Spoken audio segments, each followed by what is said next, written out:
भारत माता की जय। वंदे मातरम। आज उदयपुर की पावन धरती पर मेरा आगमन हुआ है। मेरा परिचय, मेरा नाम राम है और मैं सामाजिक कार्यकर्ता उत्तर प्रदेश अलीगढ़ में राष्ट्रीय स्वयंसेवक संघ के महानगर प्रचारक के दायित्व का निर्वहन कर रहा हूं। यहाँ पर उदयपुर की धरती पर वीरों की गाथाएं तो सुनी ही होंगी आपने, लेकिन एक ऐसी गाथा भी यहाँ है, ऐसी स्मृति भी यहाँ पर है जो आज संपूर्ण मानवता को जानना चाहिए, मानव को जानना चाहिए। विश्व में रहने वाले प्रत्येक व्यक्ति को इसके बारे में बोध होना चाहिए, ज्ञान होना चाहिए। एक महान ग्रंथ सत्यार्थ प्रकाश, जिसकी रचना यहाँ पर हुई है। पूज्य स्वामी दयानंद जी ने यहाँ रह करके एक अनोखी साधना की और भारत ही नहीं अपितु संपूर्ण मानवता की ओर, मानवता को ज्ञान देने का काम किया।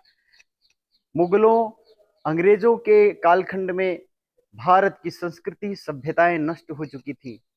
भारत में रहने वाले जीव जंतु और मनुष्यों के बीच में ज्यादा अंतर नहीं था, क्योंकि मनुष्य भी पशुओं की तरह जीवन जीने लगा था, क्योंकि उनको उनके मूलभूत सुविधाओं से दूर कर दिया गया था। लेकिन आज उसी भारत में नव चेतना का जो जागरण हुआ है, जो दिखाई देता है, मनुष्य मनुष्य की तरह व्यवहार करता है, मनुष्य की तरह जीवन जी रहा है, उसके पीछे एक ऐसे महान योगी का भी एक महत्वपूर्ण योगदान है, जिन्होंने सत्यार्थ प्रकाश नाम के ग्रंथ को लिखा और उस ग्रंथ को लिखने के बाद मानव जीवन की चेतना को एक अच्छे स्तर पर, ऊंचाई तक पहुंचाने के लिए उन्होंने जन सामान्य में वेदों का ज्ञान कराया।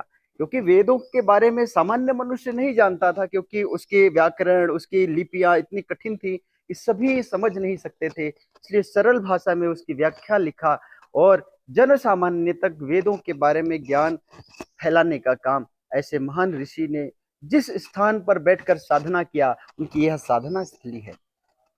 मनुष्य मनुष्य कैसे बनता है? जब उसके पीछे एक किसी न किसी महान गुरु का योगदान होता है। चाहे कितने भी वीर हों, बलिदान किए महापुरुष हों, अथवा जो कोई भी हो इस धरती पर, जिनका भी किसी भी क्षेत्र में योगदान है, उनके पीछे किसी न किसी विद्वान या किसी न किसी गुरु का हाथ होता है। साथियों, मेरा आज ऐसा मुझे लग रहा है कि मैं आज यहाँ आकर के धन्य हो गया कि उदयपुर की पावन धरती पर ऐसा भी स्थान है। इसके बारे में हमने पहले कभी सुना नहीं था, लेकिन योग गुरु देवेंद्र अग्रवाल जी के माध्यम से आज मैं यहाँ पर उपस्थित हूँ। आज मैं इस स्थान को देख करके गदगद हूँ। मेरा हृदय अत्यंत प्रसन्नचित है, प्रफुल्लित है।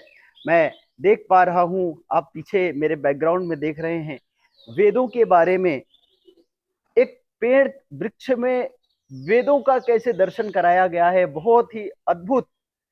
ऊपर मूर्तियां, ऐसा लग रहा है कि मूर्तियां बोलती हुई मूर्तियां हैं।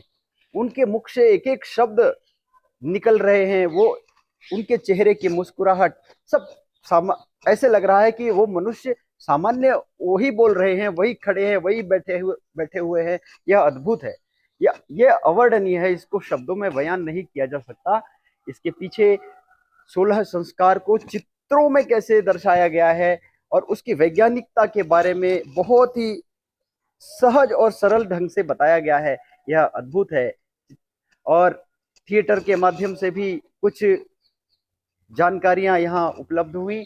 आज मेरा हृदय बहुत गदगद है। मैं यहाँ के सभी प्रबंधकों को एवं यहाँ पर रहने वाले या यहाँ की व्यवस्था देखने वाले और यहाँ पर जिन्होंने इस संस्थान के बारे में मुझे बताया, सबको मैं बहुत बहुत धन्यवाद, उनका आभार व्यक्त करता हूँ कि आज उन्होंने इतना महत्वपूर्ण स्थान के बारे में हमें अवगत कराया। मैं सभी को आग्रह करता हूँ, सभी से निवेदन करता हूँ, आप सब आइए और यहाँ इस पुण्य स्थली को, यहाँ इस महान स्थली को देखिए और अपने उस ज्ञान को जागृत कीजिए और अपने अंदर उस चेतना को जगाइए। भारत की चेतना जाग रही है, आप सब मिलकर के उसको और ऊंचा ले जाइए। हम सब मिलकर भारत को श्रेष्ठ भारत बनाएंगे, ऐसा संकल्प यहाँ से आकर लेकर और अपने क्षेत्र में भी ऐसे ही संकल्प के साथ काम करिए। हमारी शुभकामनाएं सबके साथ है। आइए, आपका स्वागत है। भारत माता की जय।